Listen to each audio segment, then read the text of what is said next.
Welcome to One-on-One with Walt Lascos. In this brief podcast, you'll learn how to most effectively address senior financial exploitation. Now, here's Walt. Greetings, everyone.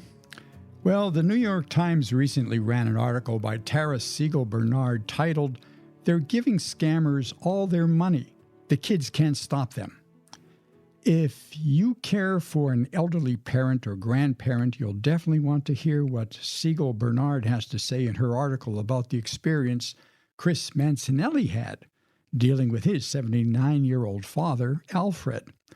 Briefly, Alfred fell victim to a romance scam.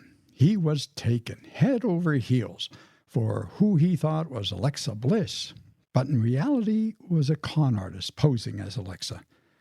Alfred's infatuation with her grew to such a point that he sent her and other imposters associated with her more than $1 million, money previously intended to fund his granddaughter's college fund.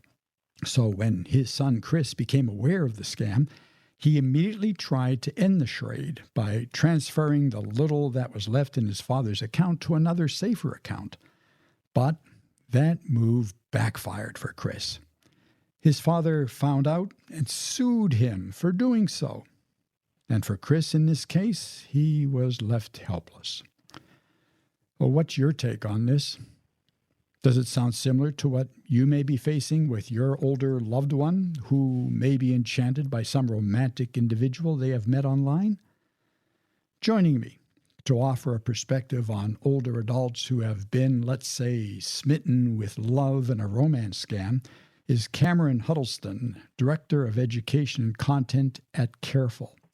Cameron is an award-winning journalist of more than 20 years, having shared her valuable insights in articles that appeared in a wide range of national publications, from Kiplinger's Personal Finance to the Chicago Times, Fortune Magazine, and USA Today. Cameron, delighted that you're with us. If you could begin by giving us a little perspective of your distinguished career as a financial reporter. Sure, and thank you so much for having me. I have been a journalist since I graduated from college many years ago, and I got into writing about personal finance in 2001 when I started working at Kiplinger's Personal Finance as an editor for the website Kiplinger.com. And I've just stuck with it ever since. I was with Kiplinger's for many years. I worked for a company out in California for many years called Go Banking Rates. And then I wrote a book about talking to your parents about their finances. And now I am with a company called Carefull. That's right. Tell us a little bit about Carefull and what your position there as Director of Education and Content is, what you're responsible for.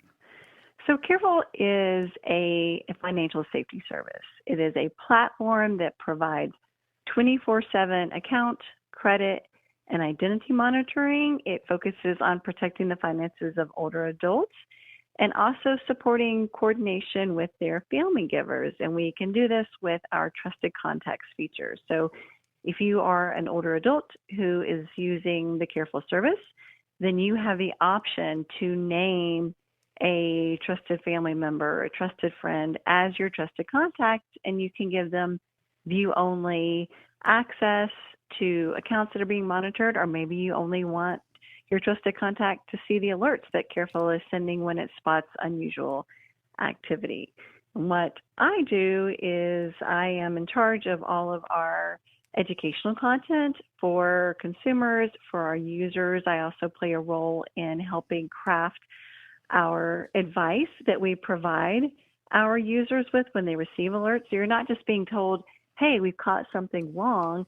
We provide steps to help you deal with that situation. And so I play a role in crafting those steps. I also provide webinars for consumers. We partner with banks, credit unions, financial planners, and so I will also provide webinars for those institutions and for their members and customers and clients.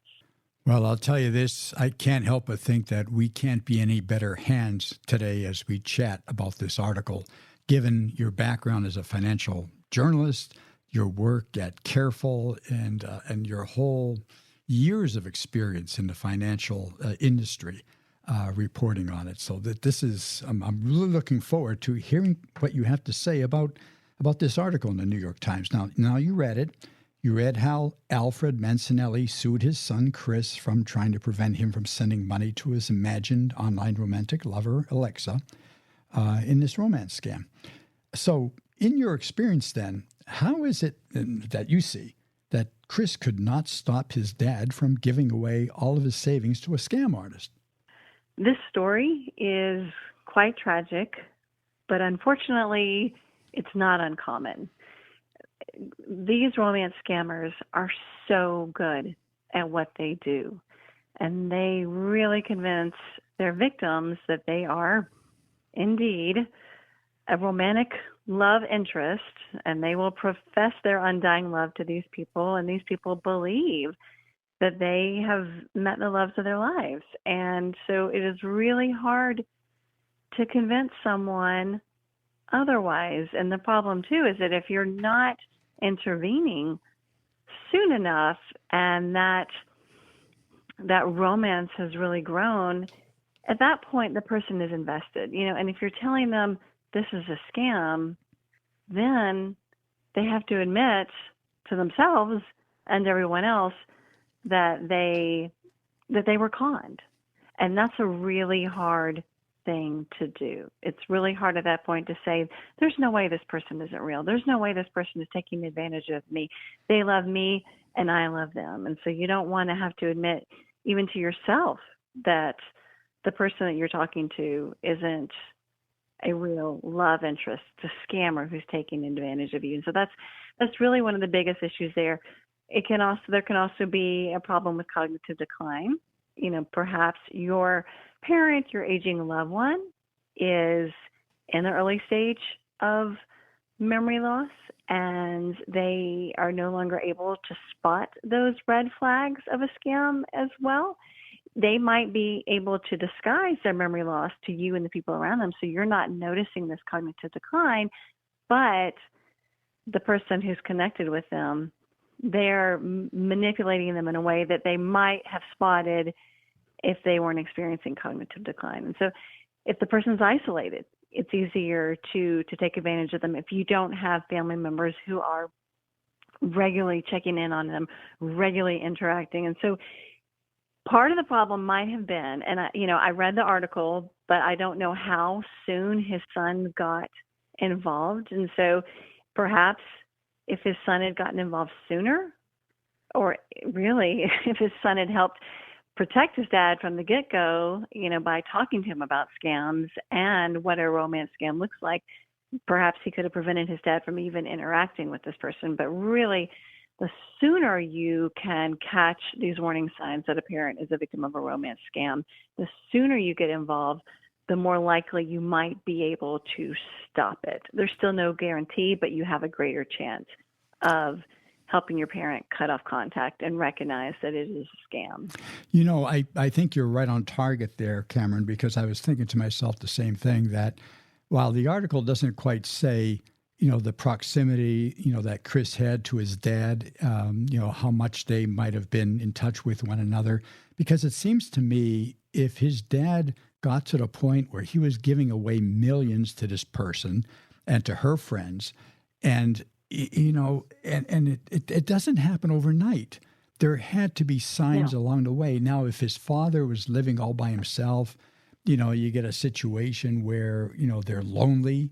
And I think that's one of the biggest factors that plays into this, because they're lonely, they're lonesome, and suddenly they connect online with someone that's showing interest in them. Well, I just think it's human nature when you're all alone, you have no one to talk to, and suddenly someone's there that's going to listen to you and show some type of attention to you. You're all over them, and that's certainly going to develop. So in some respects, it almost seems a little bit of an issue here that Chris did not see any of these telltale signs that led up to such a point in that development of that relationship. Certainly. And it can be hard if you're not in the same city with your parent. And even if you're not communicating regularly with that parent. And it is so important to prevent that isolation, because that plays a key role in vulnerability to scams. If you are lonely and you get that call, you get that text message, you're more likely to interact, even if in the early stage you recognize that it might be a scam. Because if you're desperate for human interaction, you're going to stay on the phone instead of hanging up, or you're going to respond to that message that you get on Facebook from the stranger who said they really like the picture you just posted of your dog. And so it is so important with our aging loved ones to communicate with them regularly. Get on the phone and call them, not just once a week, but maybe a few times a week. Go visit if you're living in the same city, and ask questions. If you have an aging loved one who's talking about a new romantic interest, ask questions. Who is this person? How did you meet them? Have you ever met in person? I would really like to meet this person. Maybe I can get on a phone call with them. I just want to know who it is you're spending time with. Show an interest, because then if you can start showing an interest in who this person is, and maybe helping alert your parent to some red flags. Oh, you've never met this person in person? Really? Where are they? Maybe we could find a time to, meet with this person. Maybe, again, asking to get on the phone with this person so that you can poke holes in that person's story and help your parent, your grandparent recognize quickly that something's off, that this person they're talking to might not really be who they say they are. You're absolutely right. And I also think about someone who, retires, they're all alone, they have no one to talk to. I could see just how easy it might be for them to fall into a state of depression. And I think we've often seen that in older adults who find themselves in circumstances like that where they are all alone. And just as a side note for any caregivers, I came across a piece in AARP that basically says Medicare covers one depression screening a year that must happen in a primary care setting, like a doctor's office. It also noted that suicide rates among older men increase with age. So I think it's very, very important for any caregiver, any younger person that might be caring for an older parent or grandparent, to really monitor them closely. And if it seems like they are, in depression, well, that needs to be addressed. I don't see it being wise to allow that individual to continue in that state of depression, because then it becomes very easy. They become fertile ground for someone like a con artist like this to really start forming a relationship and getting them to turn over their money. And next thing you know, the money's gone. And then what do you do as a caregiver? I just think that just like you're saying, Cameron, the faster that we could act, the faster we address this, the more we monitor it and stay on top of the situation, I think the safer it is for all of us. Exactly. And I think it's really important, too, to have conversations with your parents about scams and fraud while they are still relatively young and healthy.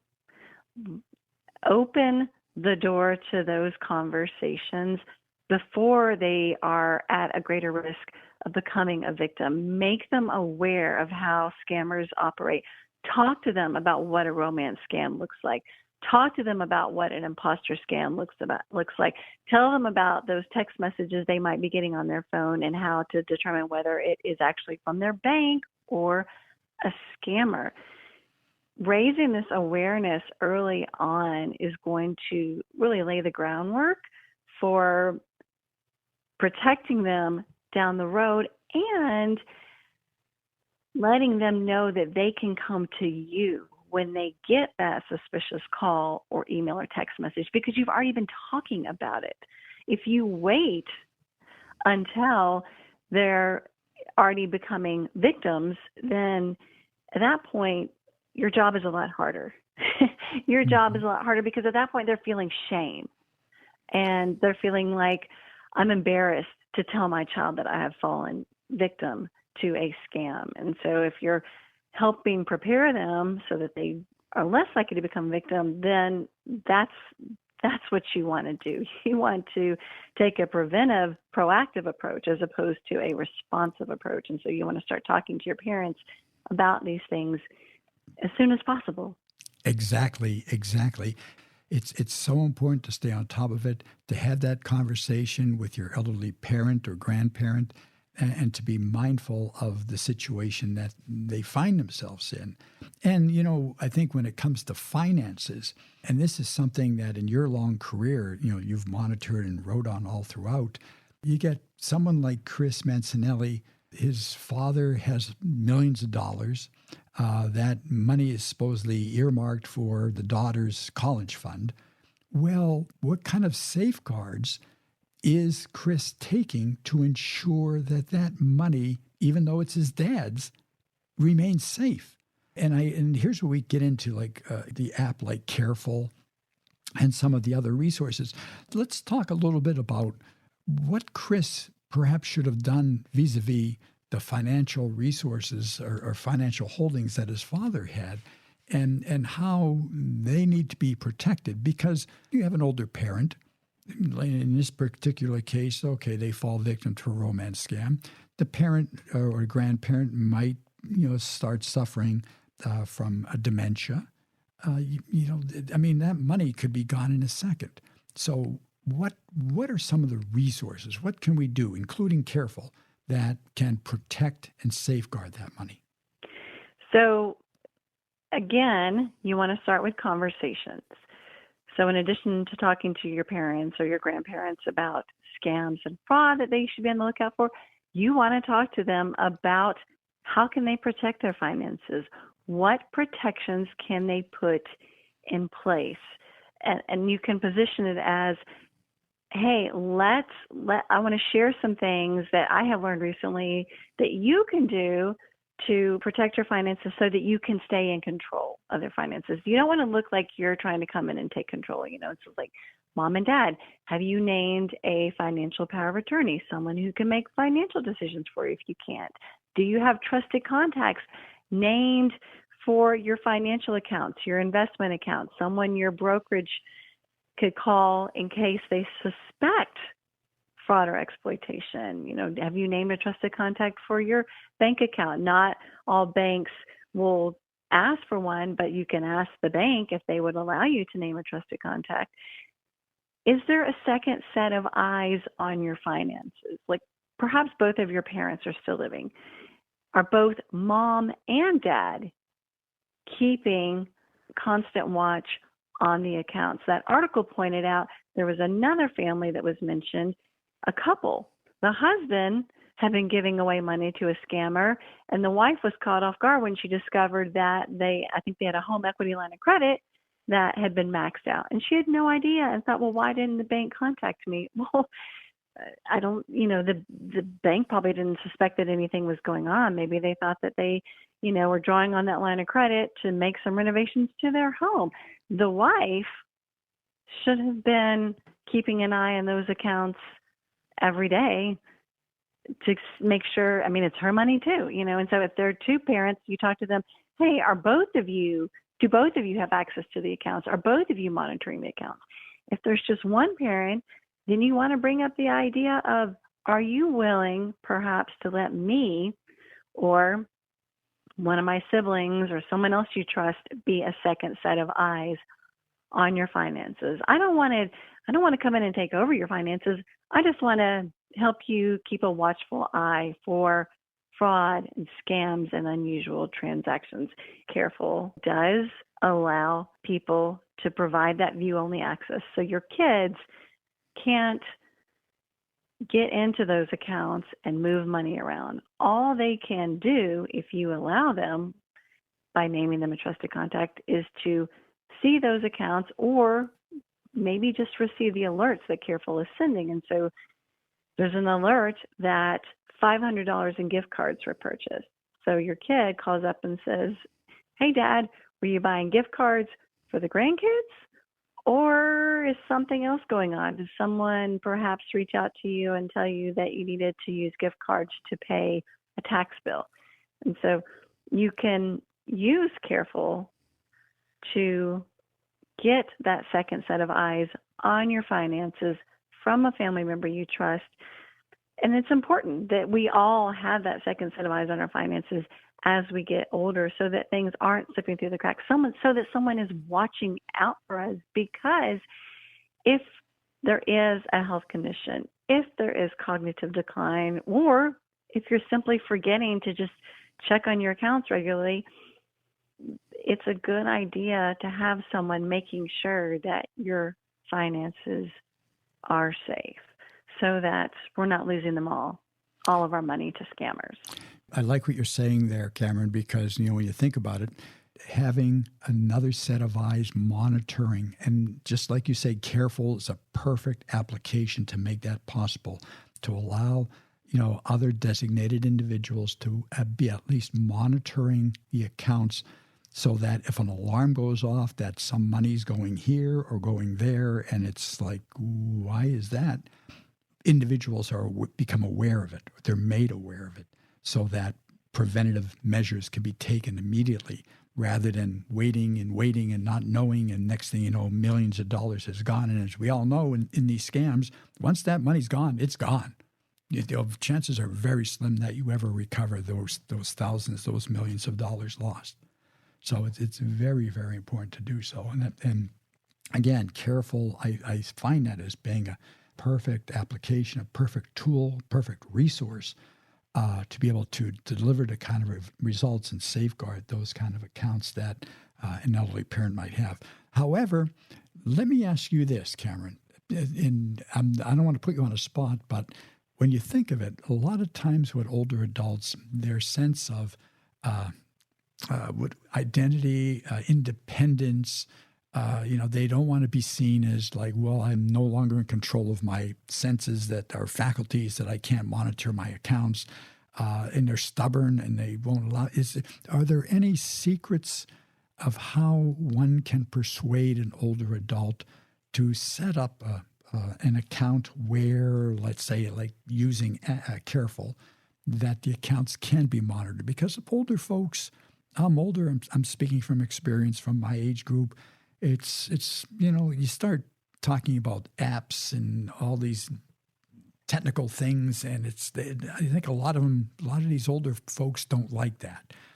Probably a lot of them don't even have an ATM card. So what are the tricks? How do you persuade someone that might be really putting up the defenses that they don't want this other assistance from any family member watching the accounts?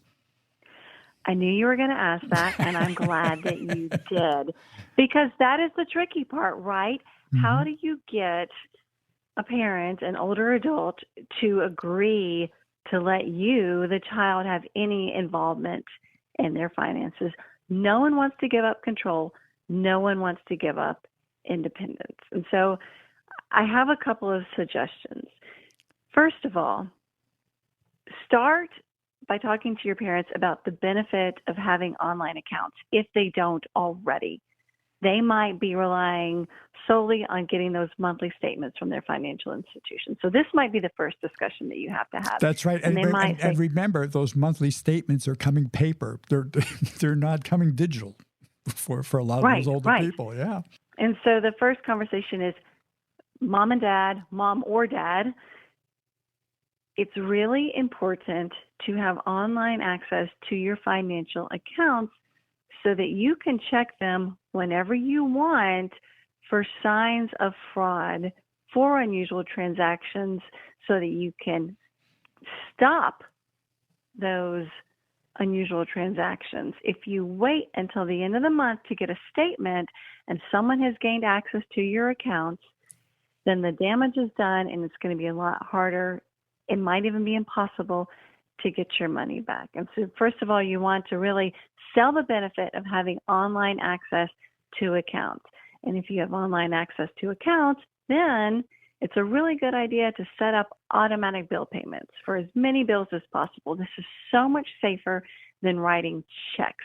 When you put a check into that mailbox, you are putting yourself at risk of having someone steal that check out of your mailbox and use chemicals to change the recipient and the amount. Check washing has been rampant recently. This has become a widespread problem. Checks have seen it, not checks, but banks have seen a massive increase, and credit unions have seen a massive increase in check fraud. And so encouraging your parents to have that online access, set up automatic bill payments so that their bills are being paid without having to write a check and risking having those checks stolen.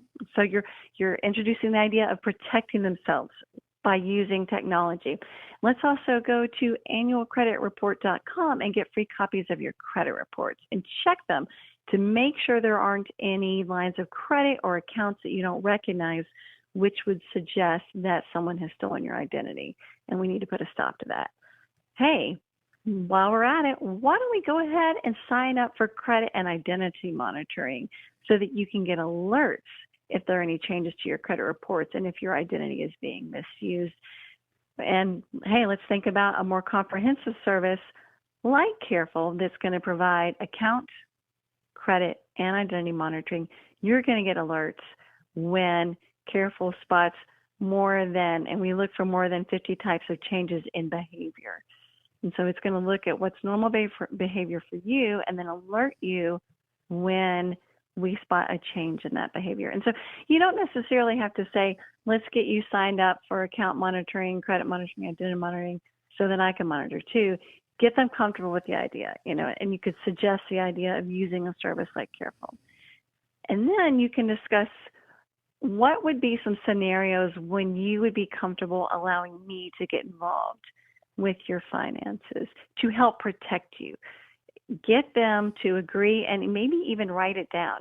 I would agree to let you get involved and to share more information with you if I'm diagnosed with any type of dementia, or I would agree to let you get involved if I have a health issue and it's becoming difficult for me to stay on top of my finances, or I would agree to let you get involved if your father passes away and I need help with my finances. So agree when they would be willing to let you get involved if they're not willing to let you do it now, so that when that situation arises, you can say, hey, we agreed at this point that you would let me get more involved. Maybe you want to, if you sign up for Carefull, you want to go and now add me as a trusted contact so that I can get that view-only access. And so you're going to take these baby steps to slowly get them comfortable with the idea of letting you get a little bit involved and help them protect their finances. And you want to focus on that. I want to help you protect your money. You worked hard to earn this money. You worked hard to build this retirement nest egg.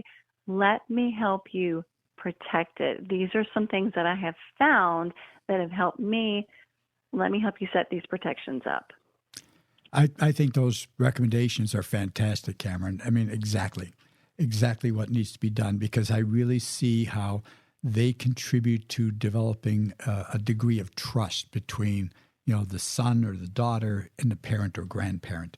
As you say, try to get the account to be moved, everything online.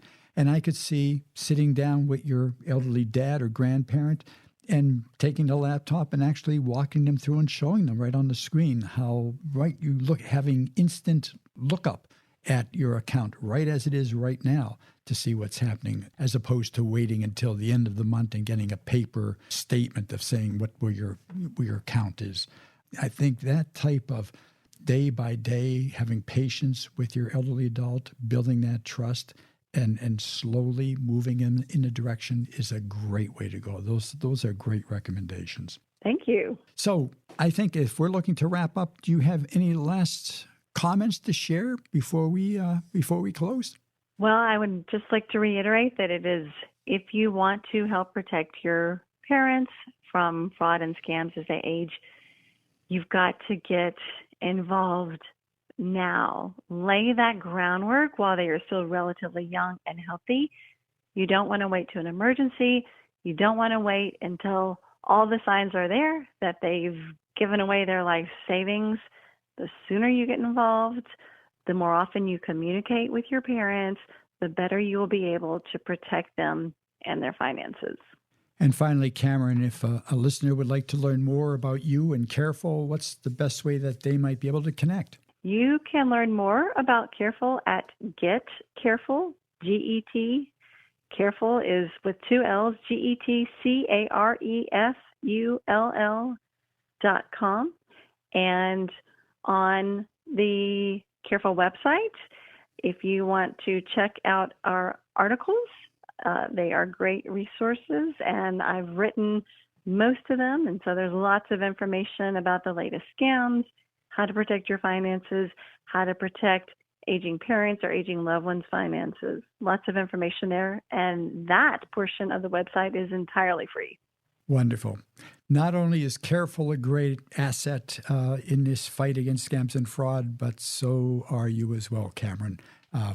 With your background and the guidance that you provided today, we deeply appreciate you taking the time to share, to give us ideas, and to help basically a lot of caregivers deal with elderly parents that might be struggling at this point in their golden years, and keeping them safe from scams and fraud. Again, thanks, Cameron, for being with us. Thank you. And thank you all, too, for listening. Stay safe. If you've enjoyed this conversation, don't forget to follow One-on-One with Walt Laskos wherever you get your podcasts. Feel free to send comments to walt@laskoscommunications.com. And to learn more about how you might support the prevention of elder financial scams, visit laskoscommunications.com.